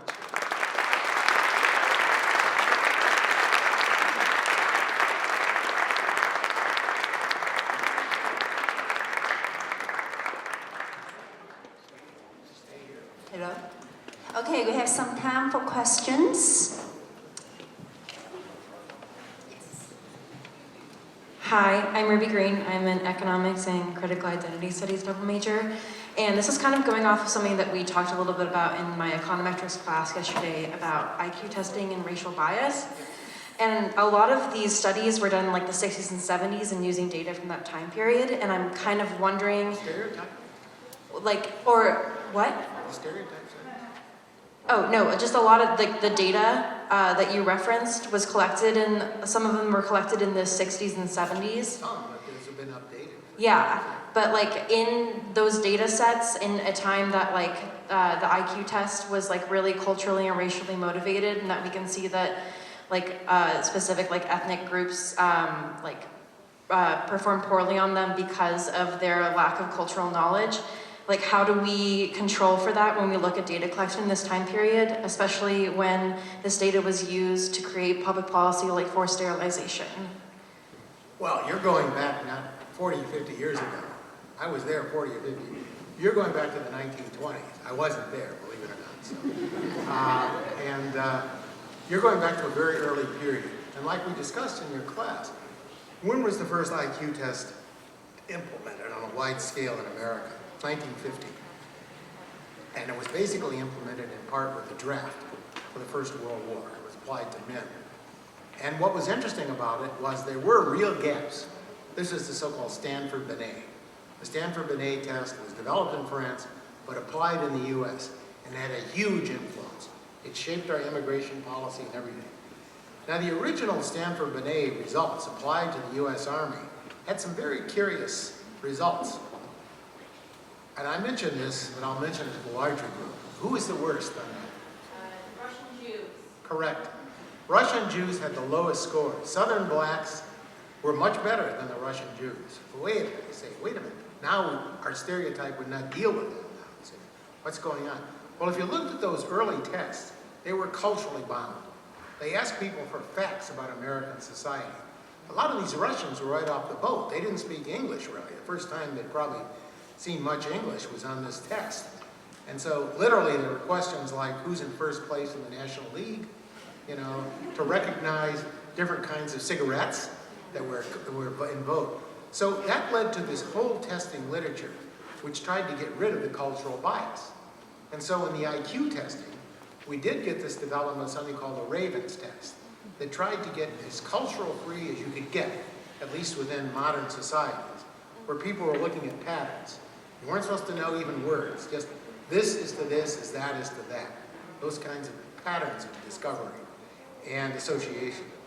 And so there were a lot of attempts to weed out that cultural bias. So I think that has been an ongoing affair since the early 20s when people were. But what was true, I mean, Stephen Jay Gould has this great book back in the 70s called The Science and Politics of IQ. You might want to read it. And when people looked at those first results about the IQ test, they really were making immigration policy based on that. So they want to get rid of the Russians. They want to get rid of all these dummies who are coming in from outside. Has a familiar ring, doesn't it? But nonetheless, I'm saying that, so there was immigration policy. We had very severe quotas, except for Northern Europeans. Northern Europeans were good guys, so they could come in by this policy. But it shaped policy. That's the dangerous thing, when these ideas that are half-baked get frozen into policy, and people start really believing this stuff. And literally, the IQ test dominated American discussions. Look, there's a study by a psychologist, a very, very capable guy. I think it's Clancy Blair at the University of Illinois, but maybe somebody else. And what Blair noticed, he made a very interesting study. He made that the IQ test, nobody knew about the IQ test in 1950. But by the 1920s, everybody knew about it. And people were getting their IQs tested, they were flashing their IQs. I don't know when Mensa was formed, but probably around that time, maybe a little later. You could say, I may be a complete loser, but I have a high IQ, so that would make people happy. So the point, though, is that these policies became frozen, and that they weren't re-examined in any kind of constructive way. So, and I think that's like the ability gap issue is the same way. We say if there's gaps in ability, that's genetic. But it's not genetic, and we know it's not genetic. But nonetheless, people jump to that conclusion. They say, oh, if there are ability gaps there, what you're saying is, say, African Americans are intrinsically dumber than non-African Americans. And that's not what the data would say. And that there's no hope, that's total nonsense. These things advance IQ and many other dimensions that create social performance and flourishing. So I just think we have to be careful. But the trouble with all this is that it involves several steps of reasoning. And we know that's impossible in American politics. Probably always, certainly today, but I would bet always. You start asking people to think, all the implications, put it together, that it gets very hard. People want sound bites. They want to say, yes, these people are this and that. And I think those sound bites are potentially very dangerous. They're harmful. Because we say, okay, we have the, that's all I'm really saying. So I don't know if that answers your question, but no? It's okay. It didn't answer your question. But you're asking how culturally bound are these tests? I don't think they are these days. I honestly think there's a serious attempt to make. And so when, like for example, on some of the personality tests, when they're applied to China, people recognize that we have something called the Big Five in the US. In China, there are other things, something called Guanxi, for example, the social interact, much more important in China than it is in the US. And so there's something called the Big Seven, and it's culturally adapted to what Chinese culture would accept. And this is something we have to do on these personality tests in particular. They're still undergoing, and that's, I think a matter of people too uncritically taking one test off the shelf and applying it to another culture. There is a lot of sincere effort to try to adapt these things culturally and see how valuable they are. The more we move into these social and emotional skills, there are issues about how we're going to get a really honest answer. We're not going to ask them, if I ask you, are you a nice person? You're not going to tell me no. Oh, sometimes you said, so then you're not always. That's good to know. No, but seriously, like an employer, you say, am I conscientious? What are you supposed to say? That's a stupid question. Of course you're conscientious. Your job depends on it. So you don't do it that way. There's indirect ways to calibrate and so forth. So it's that, but there are serious efforts to do that. Like Pat Kylonen at ETS, there's a whole group of people trying to. Cultural bias is a serious thing to worry about, I agree. But I honestly think that a lot of these gaps remain. So like the stereotype gap question, which people have raved and built a lot of thinking about it. Look, the first IQ tests were in 1950. Nobody had ever heard about the stereotype then. Nobody had ever heard about an IQ test. Those gaps that were there, such as they were there long before anybody was aware. And they weren't widely aware until the mid-20s, 30s. And those gaps have been fairly persistent, even when you weeded out the cultural bias. So I'd say we have to deal with the gaps, but that doesn't mean, but if you're looking for disparity, I would argue you would look for things in family environments. You'd look for people before they get to the labor market. You'd look to ways how people are treated in schools. So I'm not saying there isn't a lot of other margins. I just think we should accept that this is one measure of how well we've done when we implement other policies. That's all I'm saying. So. All right, next question.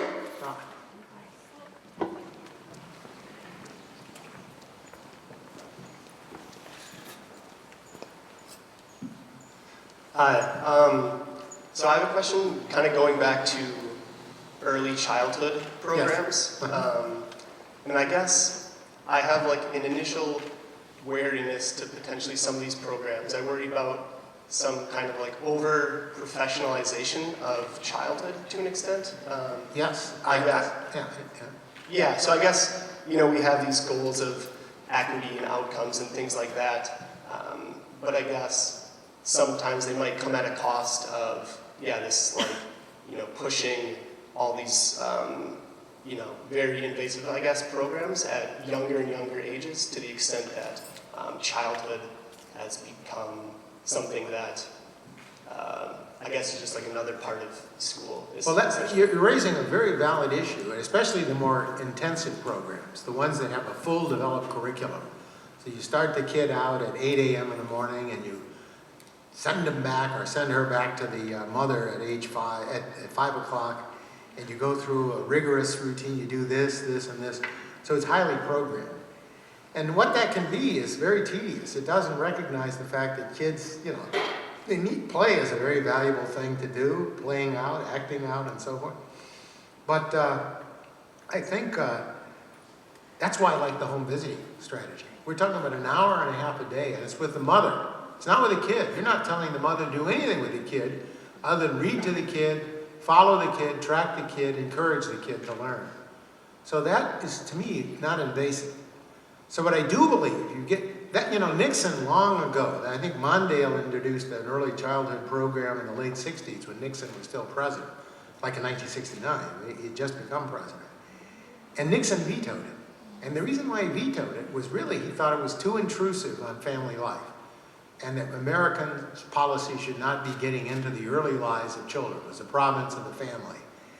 And I think I would actually support that if you really understand that some families need a little bit more support. And so everything has to be voluntary. So if you start telling people how to raise their kids, you start telling them this is your note. I mean, the worst experiments we've had in American society have been these policies where we take children away from their parents, put them on like Indian reservation schools or indigenous population schools in Canada, in the US, and Australia. Those created truly serious social and emotional problems among the children so treated. And we know parents have to be involved. And so all we can do, in the end, the parents will decide. All I'm suggesting is we give the parents the information, the tools to help them decide, and let it go from there. I think beyond that, you're absolutely right. We shouldn't, there are too many people use the word curriculum with pre-K or early. It shouldn't be a curriculum. It's not a school. It's not like you're memorizing by rote. This isn't baby Einstein or, learning how to, no, it's not you go in and teach the kid to count the number. No, you're just getting the kid to interact with the world and show curiosity. But you can do it many different ways. Some people use a drawing book. Some people take the kid to the zoo. Some people do all kinds of strategies. And some people ignore it. That's their right too. I mean, in the end, there's a whole other issue about whether certain parents who aren't responsible, they might create social ills. There's no question about it. We have departments of family services that do try to address that question. That's a very, very serious question if the values of the greater society conflict with those of the parents. I'm not talking about those. I don't think that's as prevalent as the fact that information is somewhat scarce and we can provide it. So I completely agree. We don't want to have a world where we're shaping people with a common curriculum and everybody should know exactly how to spell cat by age 3.5 and, you know, can add 2 + 2 by the time they're 4. It's nuts. I mean, I think kids vary. There's too much heterogeneity. So I agree. So. Thank you. Any other question?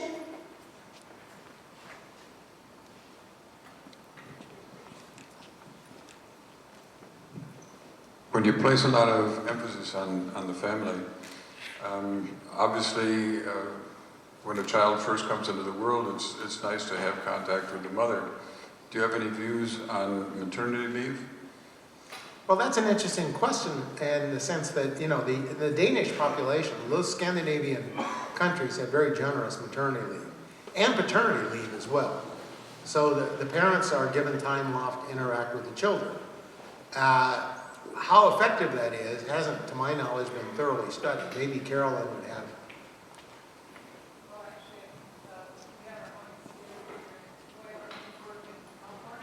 Yeah.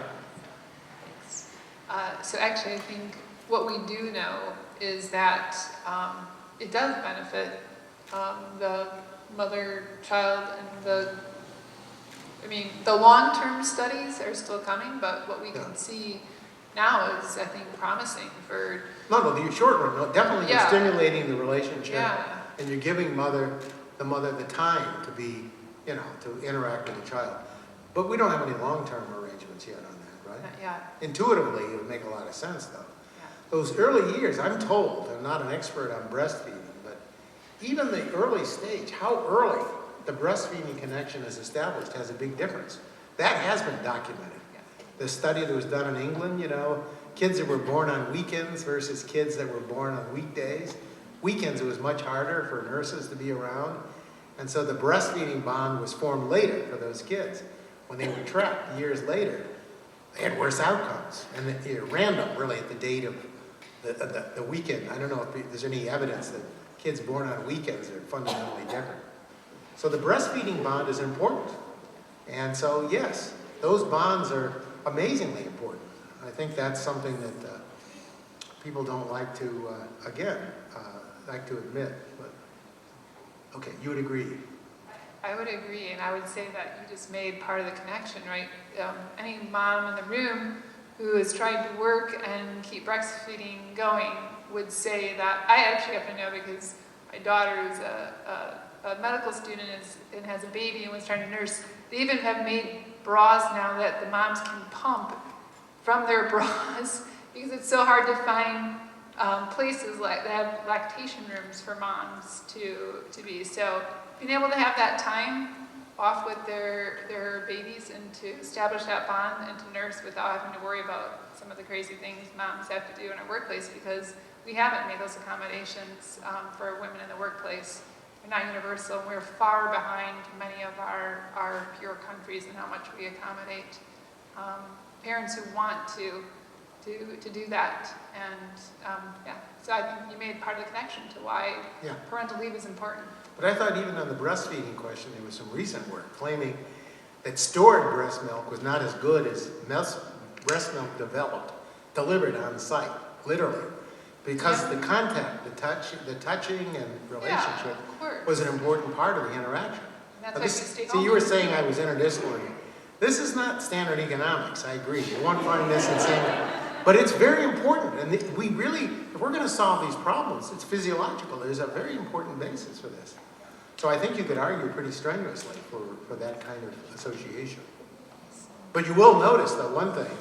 We did talk about the mom, right? And who was telling me? Somebody was telling me that there was some claim recently that, I know it was, Navasaria, was saying that there was some new evidence, he's going to send me the paper, that there are like 2 periods of rewiring of a person's brain. One was in the early years, one was in adolescence, and the third was when they had a child. So they actually created a different, the parents were themselves affected by the experience of a child. And you know, the fact that women who are breastfeeding have oxytocin, there has been some discussion that males, or with the women, supporting the women, also have elevated levels of oxytocin. So it's not all women, but I think women play a pretty powerful role early on.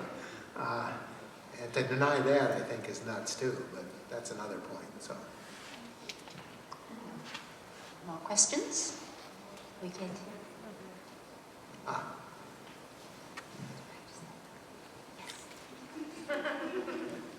Hi, I think you talked a lot about achievement gap caused by family, socioeconomics and like racial problems and a lot of problems.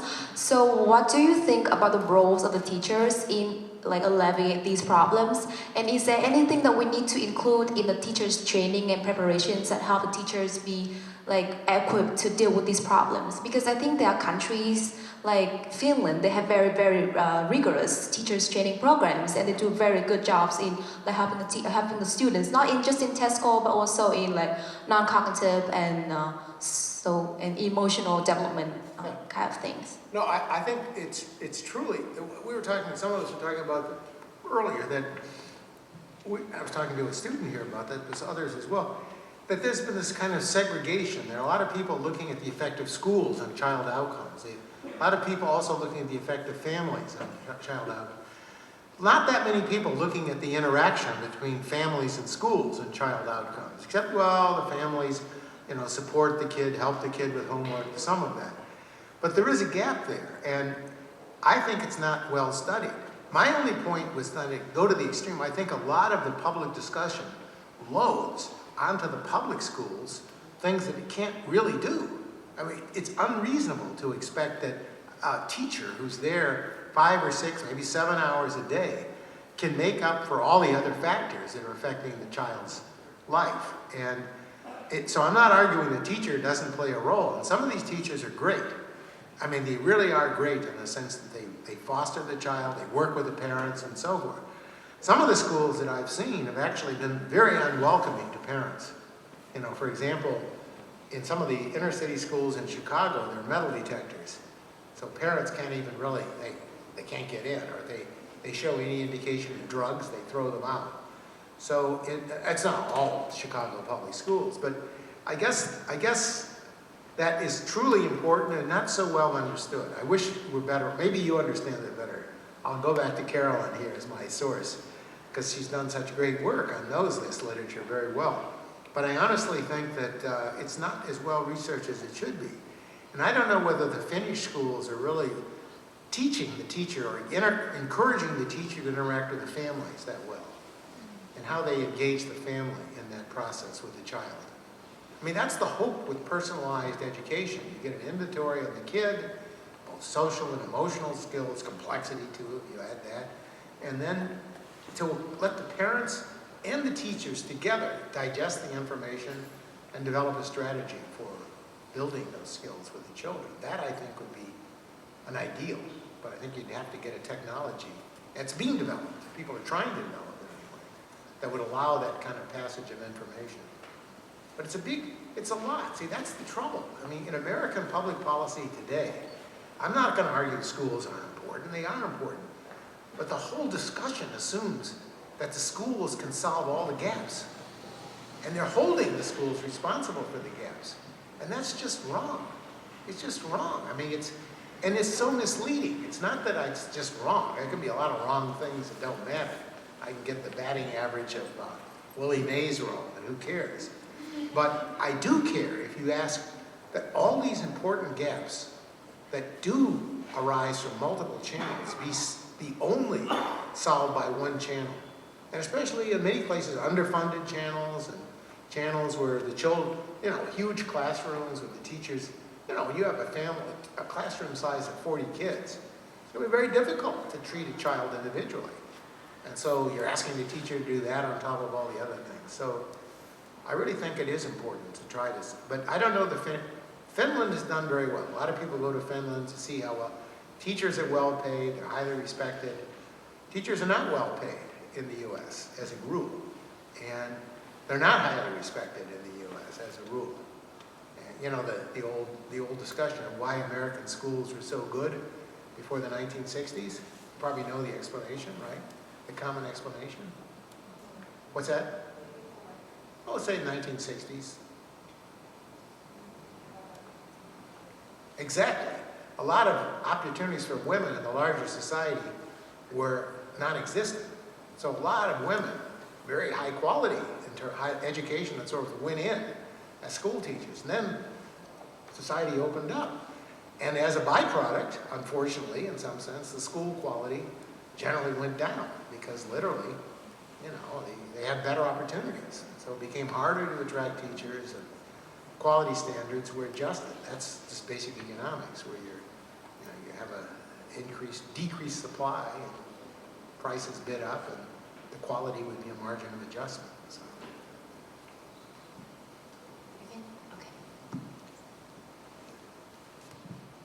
Well, thank you for giving this, giving your lecture tonight. This has been really informative and interesting and thought-provoking.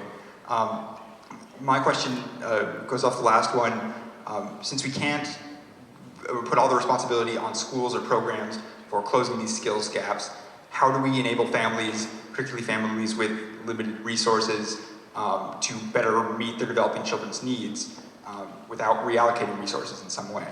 Well, I think, of course, you would want to reallocate resources, and I think you probably would want to, as was said last night, recognize the very high rate of return to society that would come from reallocating more resources. I mean, if you look at the amount of money by the period of the life cycle, it's almost inversely related to the rate of return. Where the rate of return is the highest, the budgets per child are among the lowest. So it's kind of perverse, and that's more traditional. Just because I think the feeling in the past was, well, the family is functional, it's the privacy of the family, sanctity of the family, and very much to say about that. So I think there is like a misallocation.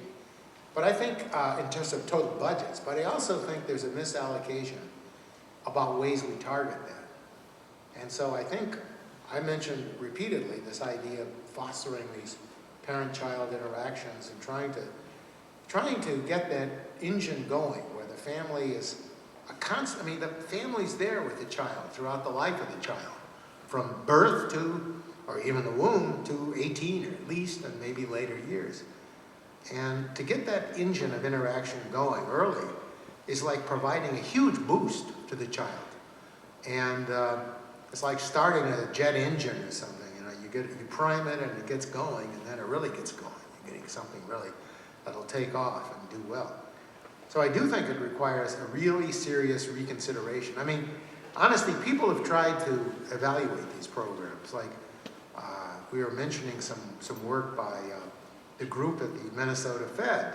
They've looked at the relative efficiency of spending money on a new sports stadium in a town versus on early childhood. And everybody likes the idea of a new sports stadium. You know, they say, we're going to get all this revenue, we're going to attract better teams and so forth and so on. But then if you look at what the rates of return are, they're really pretty low. And these other programs are pretty high.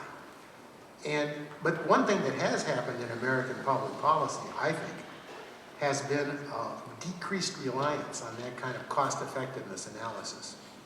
I mean, literally, one thing that Johnson and that group was doing, they really talked about cost-benefit, rate of return analyses. So if you were to compare building a highway replacement system, which certainly has its benefits, with a early childhood program, I think you could argue, plausibly, it's not that it's one or the other, but you might want to allocate more resources to the high return problem, especially if you can target groups that actually will benefit from that. So I do think it's really a question of rethinking the way we evaluate policy, rethinking about how we can add some knowledge to the system, but also but it is a resource question. And the trouble is, there's no good lobby for the young children. There really isn't. I mean, if you have a group of steel workers who are displaced in Erie, Pennsylvania, there's a well-defined lobby, the union that they belong to, the companies, and so. What's the lobby for early childhood? A bunch of kids, kind of, the little kids, they don't know what they're doing much. the parents will say, everybody wants to say, yeah, we need more resources, and we all kind of glaze over when people say that, and how do you really discriminate? And so that's the trouble. The case is a little bit complicated. You need sound bites. I don't like sound bites myself, but I think to get things effectively done. So I think some of the people like Schultz has toxic stress. I think it's a little bit bizarre, but nonetheless, it's effective. People know that. It's a slogan. Yeah, we have toxic stress, so we're going to eliminate it. If it's toxic and it's stress, definitely want to get rid of it. So, and that galvanizes people. But I'm not that good at coming up with slogans, so I guess I'd have to look elsewhere. But I do think it's hard to mobilize the unrepresented children, the unborn and the young who are just voices. Well, it's getting late, so maybe just one more question. She has a question over here. Yes, last one. Oh yeah, it's 9 o'clock. Hello, my name is Keith. I'm a business economics student. I'm a senior. I guess my question here is, I'm from Ghana, and in Ghana we have these institutions. We have a creche for children who are probably 6 months to a year old, and then after they go on to nursery school till about 3 years old before they go to kindergarten.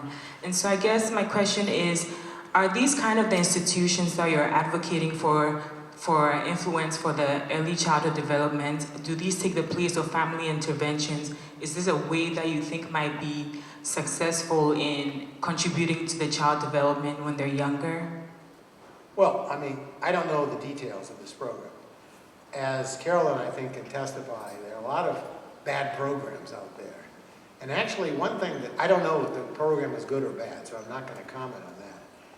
But I do say that what's happened sometimes, this happened in Illinois a few years ago when Blagojevich was still out of prison and actually governor. He introduced the program, and it was an early childhood program. You weren't around at the time, but he came down to the university. We talked the whole day, actually, literally. He came to see me for an hour, and he got totally fascinated. They introduced a new program in Illinois, but in the end, because of political pressure, it was a diluted program. Everybody got a little piece of the pie. It wasn't that effective. And the one thing that has been found, I think this you'd agree, right, that a very bad program, we just take a kid and put them in a warehouse or, something that really isn't that effective. Get them away from their parents, get them away from somebody who's really a loving figure, whether parent or not, can actually cause harm. They're removed from a situation that's more supportive. And so literally the social and emotional skills deteriorate by so that's why you got to be careful. It's not a question of any old program. So the programs I was talking about have been very high quality. The children and the teachers are highly motivated. All those programs. It's also true though, like the Jamaican program, the high quality was only the training. But these people, they were a village, like in Colombia, or for example in Jamaica. Most of the women in Jamaica who were visiting, home visitors, had basically maybe 10 years of education. They weren't college educated. They knew how to encourage the mother. They knew something about the curriculum. So when I was in Tibet recently looking at a program, those children, the people visiting, were of the Tibetan families. They were Tibetans. They had, again, like with junior high school education, more or less, not that highly educated, but very committed because they knew the structure they'd learned what kind of ideas would motivate the women. So I think you got to look for low-cost programs, but some that have been proven to be effective. So I can't say it. It's a blanket endorsement. I don't think we want to say all early childhood programs because literally they can harm you. So, but on the other hand, do we need Educare? Educare is this program like, George Kaiser, and a lot of billionaires are behind Educare. And, Diana Rauner, the group Ounce of Prevention in Chicago is behind it. And it's a very rich program. If you go to an Educare center, you'll see a nurse, a big computer facility, you'll see a lot of high quality, it's just an amazingly high technology program. It's like $25,000 a year per child, which is, if you're in Jamaica or you're in Colombia or in India, that's not going to fly. Nobody's going to afford $25,000 a year. But the point is that do we need it? And that's, I think, something that more people, so intuitively, it can't hurt, right? To have a nurse, a loving family, good computers, lots of nice kids around. So, but the question is to go back to the minimum, to find out what do we really need, what's essential. And we're in the middle of learning that. So the creche program, I don't know. I know the creche programs in France, which may be I think they're similar. Similar? So small class sizes, they just go to, they're kind of in a school setting, but they just play for most of the day. But it's like the French system? I think it's designed after that, and then Yeah. the nursery schools are more classroom size, but they still take elements of the creche program. But I think the creche program, this guy in Montreal, hasn't he shown not very strong effects of the creche program as it's currently conceived in both France, and it's also been used in the French Canadian population. So what's his name? The child development? Tremblay. Yeah, Rashad Tremblay, very smart guy, very good research, has taken those two programs, and you might want to look at that. If you email me, I gave you my email already, right? If you email me, I'll try to find out his major. This is older work, but he was very disappointed to find that the French creche programs were not that successful. And so maybe it was too low intensity, or I'm not sure what, but I think it wasn't. I'll appeal to Caroline again. You should be up here, actually. You should be giving this talk, actually.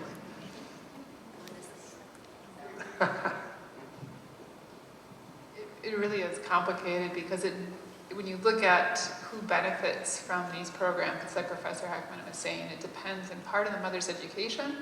A lot of well-educated mothers don't want to hear that actually their children are less likely to gain from being in those because they're being taken away from the mom who does a lot of that nurturing. And so there's a whole set of, and I think that goes to the point what you're saying.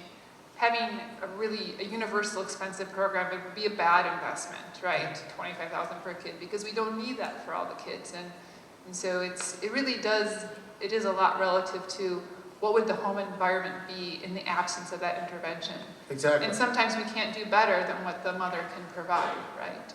And so that's the key question. It varies a lot across contexts and the family and the level of poverty. And even as you know, poverty doesn't necessarily determine everything. You were mentioning about child interactions. And so it's complicated. And like you said, we're still learning. Yeah, it's interesting. And so, I mean, it's an interesting area to study. I think we're starting to learn something about it, but it is not fully well understood.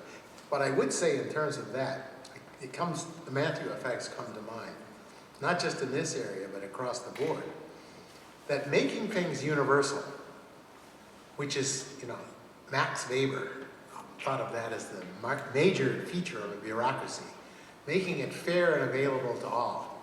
It sounds like a good thing to do. But universality in many dimensions of these social programs creates inequality. Because what happens is the parents can gain.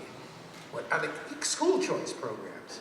I mean, the guy, Walters, in looking at the New York City schools, some of the charter schools, people are randomized into these programs. And which children benefited the most? Well, the children who benefited the most were the most disadvantaged. Which children got into the program? The most advantaged. Why? Because the parents could work the system. And so it's that bias that's there.